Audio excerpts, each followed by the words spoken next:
வணக்கம். கரூர் மாவட்டத்தில் நேற்று நடைபெற்ற திமுக முப்பெரும் விழா நிகழ்ச்சியில் பேசிய முதலமைச்சர் மு க ஸ்டாலின், முன்னாள் அமைச்சர் செந்தில் பாலாஜி நாங்கள் கோடு போட்டால் ரோடு போட்டு விடுவார் என்று புகழ்ந்து பேசினார். ஆனால் தற்போது சமூக வலைதளங்களில் வேறு ஒரு வீடியோ வேகமாக பரவி வருகிறது. அதாவது செந்தில் பாலாஜி திமுகவில் இணைவதற்கு முன்பு முதலமைச்சர் மு க ஸ்டாலின் என்ன பேசினார் என்று தெரியுமா என்று கூறி பழைய வீடியோ பதிவு ஒன்று வேகமாக பரவி வருகிறது. அந்த பழைய வீடியோவில் பேசியிருந்த முதலமைச்சர் மு க ஸ்டாலின், இந்த கரூர் மாவட்டத்தில் செந்தில் பாலாஜி என்று ஒரு அமைச்சர் இருந்தார். கிட்டத்தட்ட அமைச்சரவையில் 15 முறை மாற்றம் செய்யப்பட்ட போது இவரை மட்டும் மாற்றவே இல்லை. அந்த அளவிற்கு முக்கியமான நபராக இருந்தார். சசிகலாவிற்கும் குறிப்பாக இளவரசிக்கும் மிகவும் நெருக்கமான அமைச்சராக இருந்தவர் செந்தில் பாலாஜி. சசிகலா சிறைக்கு சென்ற போது யாரை முதல்வராக்கலாம் என்ற பட்டியலில் செந்தில் பாலாஜியின் பெயரும் இருந்தது.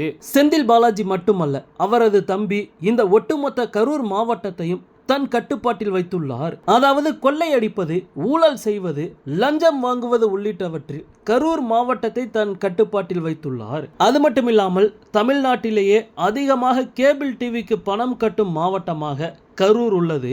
ஏனென்றால் இந்த மாவட்டத்தில் செந்தில் பாலாஜியின் பினாமியில் அதிகமான தனியார் சேனல்கள் செயல்படுகிறது.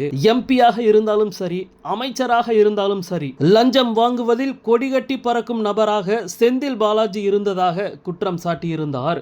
இந்த நிலையில் முதலமைச்சர் மு க ஸ்டாலின் அவர்கள் சில வருடங்களுக்கு முன்பு பேசிய வீடியோ காட்சிகள் தற்போது இணையத்தில் வைரலாக தொடங்கி உள்ளது.